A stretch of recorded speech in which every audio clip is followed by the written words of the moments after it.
Buen día para todos. El día de hoy vamos a hablar sobre temas sancionatorios. Más específicamente trataremos la sanción por corrección.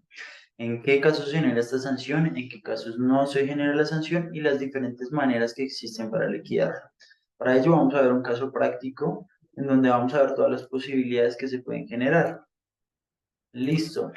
Iniciamos aclarando que la declaración por corrección se genera cuando un contribuyente entra a corregir una declaración después de haber transcurrido el plazo máximo para presentar dicha declaración.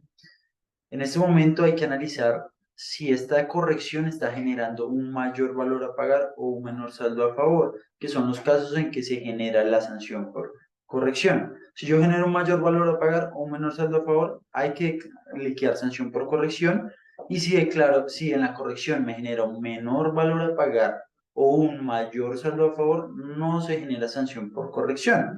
Sin embargo, podríamos llegar a incurrir en otro tipo de sanciones que vamos a hablar un poco más adelante. ¿Listo?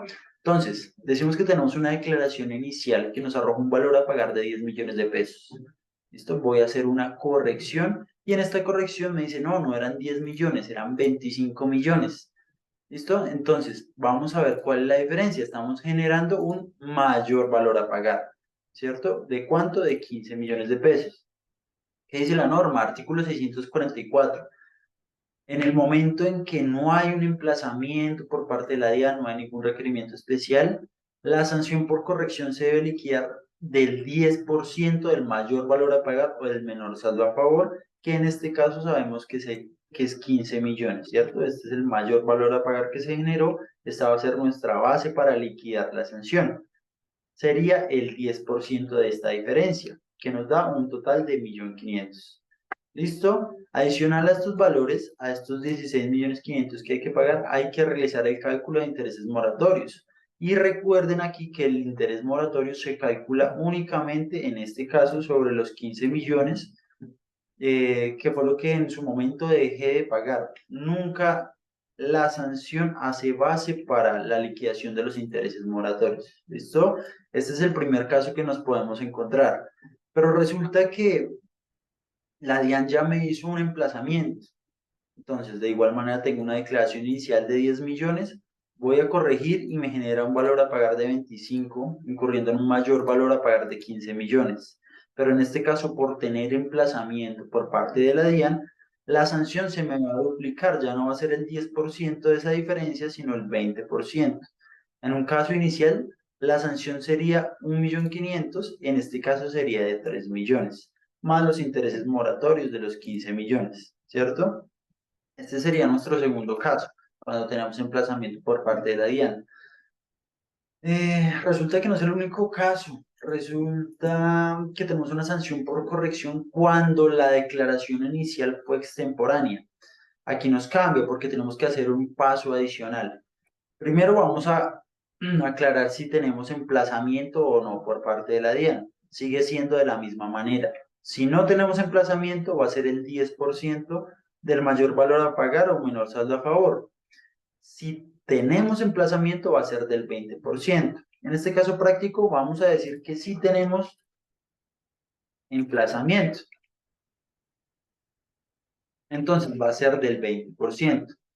De igual manera, declaración inicial 10%, declaración corregida 25 millones, 10 millones, perdón, 25 millones, generando un mayor valor a pagar de 15 millones, en este caso por tener eh, un, un emplazamiento por parte de la DIAN, tendríamos que calcular una sanción de 3 millones, que es el 20% de 15 millones, y adicionalmente tenemos que calcular un 5%. ¿Qué dice la norma? Se aumentará en un 5% del mayor valor a pagar o del menor saldo a favor por cada mes o fracción de mes transcurridos entre la fecha de presentación de la declaración inicial y la fecha del vencimiento de la declaración. Entonces, en este caso, vamos a decir que tenemos una fecha de vencimiento del 28 de julio del 2023 y que esta declaración se me vencía, se me la declaré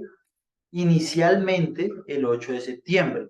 Entonces, sabemos que del 28 de julio al 28 de agosto tenemos un mes, y que del 28 de agosto al 28 de septiembre, o en este caso al 8 de septiembre, sería otra fracción de mes.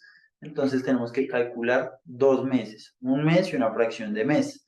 En este caso, la norma nos dice que un 5% por mes o fracción de mes, y como nos tenemos 2 meses o mes y fracción de mes, sería el 10% adicional.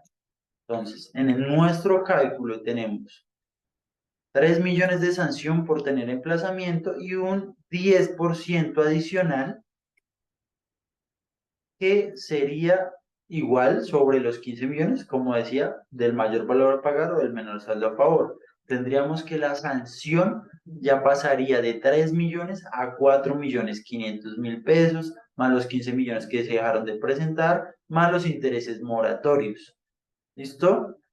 Pero ¿qué pasa? Resulta que si a mí me emplazaron y adicionalmente me llegó un requerimiento especial, ya no voy a declarar la sanción, no la voy a liquidar por el 20% que está en este caso, sino que ya pasaría a ser otro tipo de sanción, que podría ser la sanción de inexactitud, que puede llegar hasta el 200%. ¿En qué casos podríamos ver esto? Por ejemplo, yo tengo una declaración de renta y entro a corregirla o me llega un requerimiento especial por patrimonio. Si yo voy a corregir el patrimonio, no me va a generar ninguna diferencia en el valor a pagar, pero puedo estar incurriendo en otro tipo de sanciones, en otro tipo de conductas sancionatorias, como podría llegar a ser la omisión de un activo, que puede llegar a pasar. Se me olvidó declarar una casa que tenía. Estoy omitiendo un activo y eso tiene su propia sanción. O yo puse un pasivo, una deuda que tenía y en realidad nunca existió. Estoy creando pasivos inexistentes y esos son otro tipo de sanciones que tienen un poco más de complejidad y que tendrían una carga impositiva un poco más alta. Ese tema lo trataremos en futuros videos. Por el momento esto sería todo. Recuerde que si tiene alguna duda, inquietud, háganoslo saber en los comentarios y muchas gracias por su tiempo y hasta una próxima.